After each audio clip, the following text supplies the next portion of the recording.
What's going on, you guys? This is Dimension Scott back at you once again with a brand new video, and today we are going to be going over my entire MCU collection. Mission accomplished.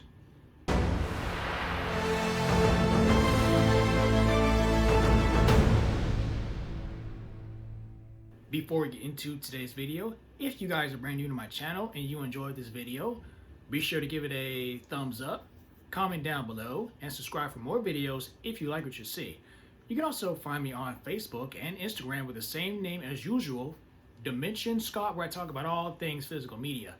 Okay guys, so after years and years of planning in my collection to buy every single MCU movie for my collection to watch anytime I want, long before Disney decided to announce their own streaming services with Disney Plus and with COVID and a lot of stuff not coming out, they decided to start doing their own produce more of their own TV shows on their own streaming service to get people to subscribe. But as for me, I'm still more towards the films of the MCU. And if you've been following me on social media, I did post a few shorts and pictures of now my entire MCU collection with every single past release films that have been part of the MCU from phase 1 all the way up to currently phase 5, with the exception of Captain America Brave New World, so that to come out in the next few months on 4K and Blu-ray and Steelbook.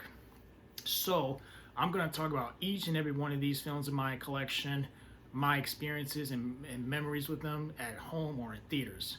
So without no further ado, shall we begin? So from the beginning of phase 1 here, I do have the first Iron Man here on Blu-ray. I remember watching the trailers.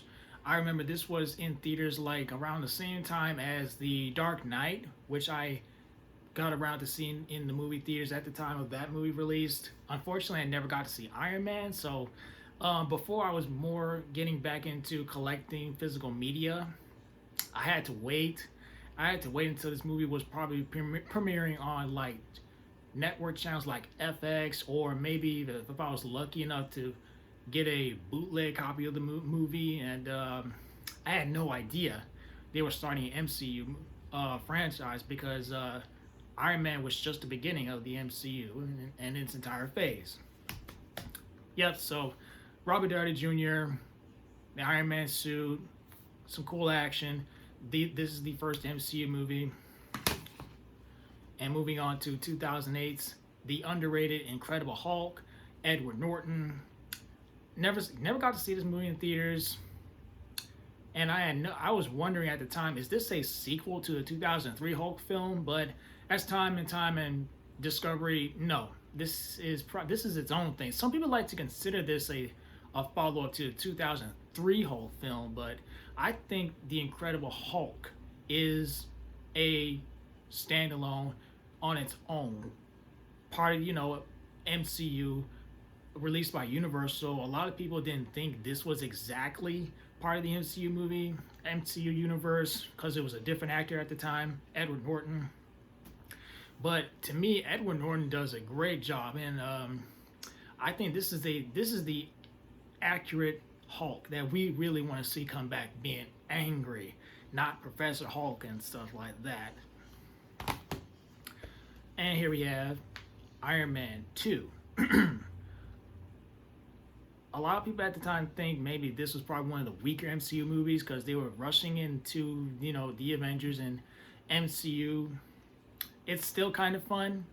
They recast War Machine from the first film, and I almost saw this movie in theaters, but no, unfortunately, I can't remember what movie I saw at the time when this was in theaters, but it was another MCU movie that I was just watching again and again on the FX network, and I never got tired of it. The network was playing both Iron Man's 1 and 2 over and over at the same time, and I just tuned in all the time every time we had cable, and I just watched both films back to back. And next to here is the first Thor. Never got to see it in theaters, But I was surprised to see that Natalie Portman from Star Wars in this movie, and her her relationship with Thor is actually one of my favorite reasons in these Thor movies that was absent from Thor Ragnarok. And as for the first Thor movie, it's quite fun. It does have that charm between Chris Hemsworth and Natalie Portman, and I'm really glad that they got closure in later MCU movies. And I think I watched this movie for the first time at before Disney Plus. It was on Netflix.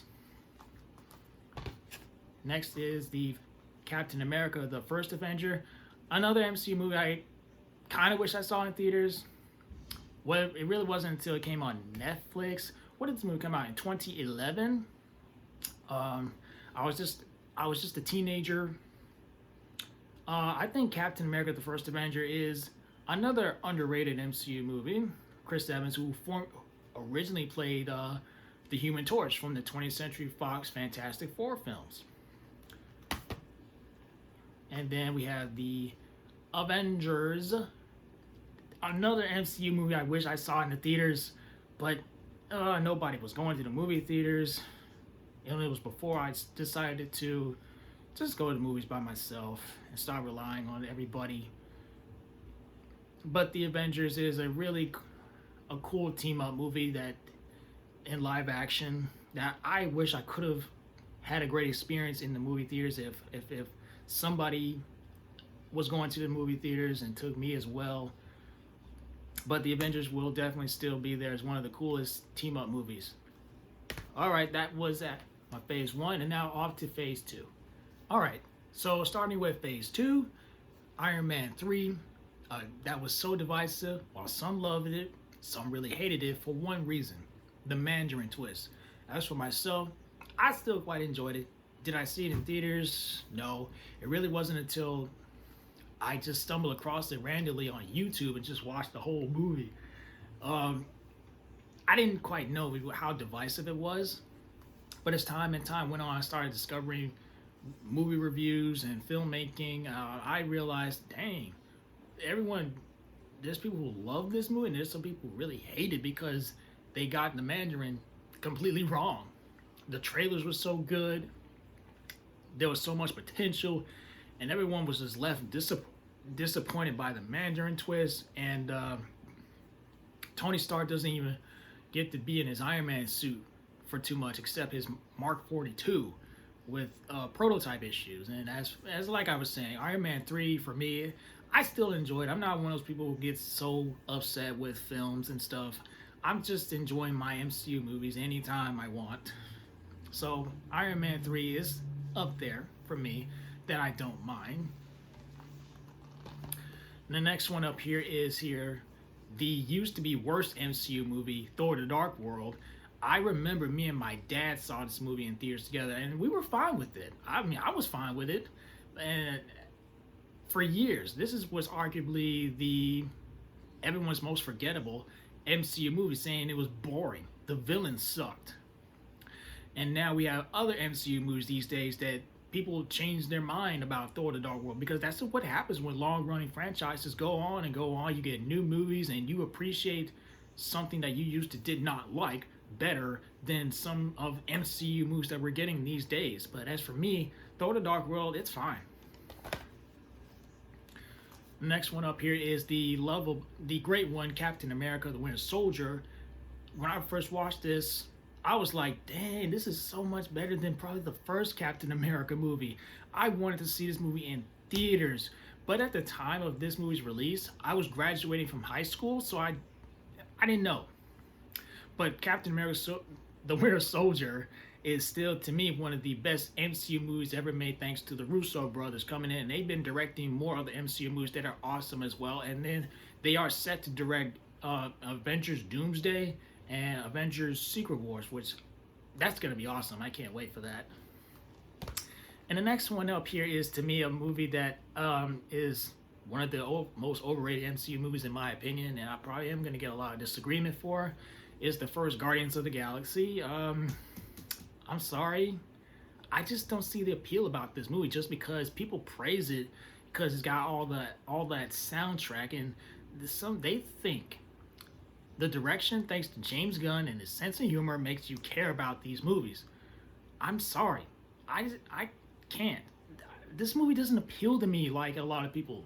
That's all I can really say about the first Guardians of the Galaxy. I would just say it's fine. Okay, it will never come down in my mind as a favorite MCU movie. And the next one up here is Avengers: Age of Ultron. I remember watching the trailers, and I was like, "Wow, this is gonna be probably much more darker than the first Avengers." And a lot of people were so divisive about Avengers: Age of Ultron because they treated Ultron, I'm sorry, like a complete joke.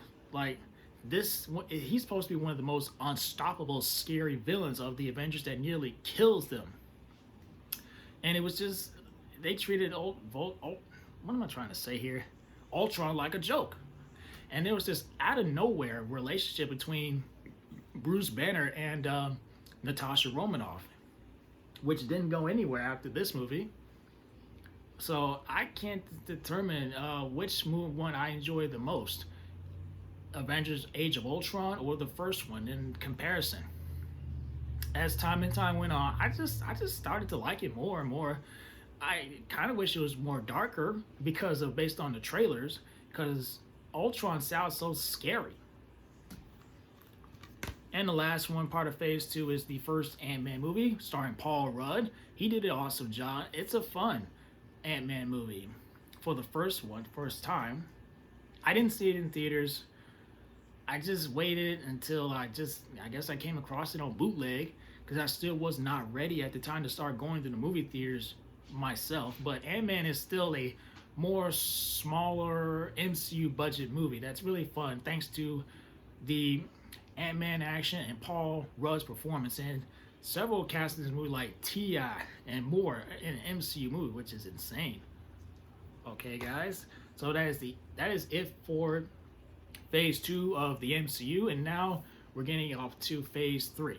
All right, guys, so kicking off Phase 3 was Captain America: Civil War. You know, the debut of Black Panther and Tom Holland Spider-Man, and the Avengers, which they like to call 2.0, are colliding with each other, like fighting against each other. Once again, directed by the Russo brothers, who did a great job directing The Winter Soldier. They every time it comes to the Russo brothers, they're my preferred type of tone of these MCU movies that are not like over the top a notch. They're more darker. They're more taken serious. That's what I prefer in these Marvel movies, or just entirely superheroes, but they can still be fun and funny. But I know for sure when it comes to Russo brothers, oh, you in for something good. Although some people didn't like the villain Zemo, that was the one that caused the Avengers to break up. But what I enjoy the most about this movie is based on the comic books of Civil War, the debut of Spider-Man, and the debut of Black Panther, and some of our Avengers teammates are going at each other, fighting at that airport, and just with that magic directing from the Russo brothers, it's definitely one of my most rewatched MCU movies. And I brought this DVD at the time when it was first released. I wasn't exactly at the time ready to go on completely Blu-ray. So will I ever upgrade this to Blu-ray? I keep saying to myself, like, yes, I will do it eventually, but as of now, I just haven't. But the film, it's definitely one of my most rewatched MCU movies. And next one up here is the first Doctor Strange movie. Benedict Cumberbatch did a great job. All those magic special effects were stunning and awesome. And the magic cape, which people like to call as a ripoff from Aladdin with a magic carpet, stole the show every time. Definitely one of the underrated MCU movies that, thanks to Benedict Cumberbatch, those special effects of magic, it was pretty good. I saw this in theaters, and those special effects really actually blew my mind. And I started at the time to go to the movies myself and see all these movies that I really want to see. And the next one is Spider-Man: Homecoming, Tom Holland's first solo movie. kind of solo, because, you know, yes, it does have MCU cameos like Tony Stark being his mentor. It was pretty enjoyable at the time, but a lot of people said that this was a huge improvement. Everybody was like, maybe this is the best Spider-Man movie. For myself, like it was enjoyable, but I don't think it's gonna be a favorite Spider-Man as time goes on. But still, it's fine, still okay, but never will it be the best Spider-Man movie. Okay, that's the one thing I don't understand from some people. And then the next one here is Guardians of the Galaxy Volume 2. Unpopular opinion, I enjoyed it so much better than the first Guardians of the Galaxy because it's funny. It's a more personal story. Drax is so hilarious. I love Mantis. It's just hilarious. What can I say? This movie's hilarious. It's way more hilarious than the first one. I don't get the humor and some phrases about the first Guardians film. This is so much better. And I will stay on an island and stay entitled to that. Guardians of the Galaxy Volume 2 for me is still, to me, hands down the best Guardians film. I will live on an island saying that. The next one up here is Thor Ragnarok. Some people think this is the best Thor movie. I enjoy it, okay, but I've been determined which Thor movie is the best for me because I have a hard time thinking about that. But this one leads right into pretty much the Avengers Infinity War. Chris Hemsworth and Loki and Valkyrie and Hela, and some score in this movie was pretty on point. It is definitely visually good, and it is fun. Although it was missing one thing, but I guess I understand why, because they brought that character back for Thor: Love and Thunder. She's been absent from the MCU movie universe for quite some time. You guys know what I mean by now. Thor Ragnarok to me is fun. I think I can understand why some people don't like it. Some people think it's even overrated. I need to rewatch these movies and see which Thor movie for myself is the best. And the next one here is another, which is overrated for me, is Black Panther. I'm sorry, guys, but rest in peace, Chadwick Boseman. He was taken away from us way too soon. But Black Panther for me was just an underwhelming experience in the movie theaters because I was super excited for Avengers Infinity War, and this movie didn't do it for me like his performance in Captain America Civil War. It was just too underwhelming. I nearly fell asleep, really, not kidding. And rewatching this movie at home, I still don't understand quite the hype just because it's a black community superhero movie, and I do respect that. That's why people praise it, but that's not the reason why I would watch this movie. Okay, but R.I.P. Chadwick Boseman, taken away from us way too soon. It was tragic and sad when we all heard about the passing of Chadwick Boseman. And the next one here is the big one here, Avengers Infinity War. Thanos, the Guardians, the Avengers who are split, and action directed by the Russo brothers. It was insane. It was shocking. It was awesome. It was the best experience I ever had in movie theaters. That's all I'm gonna say.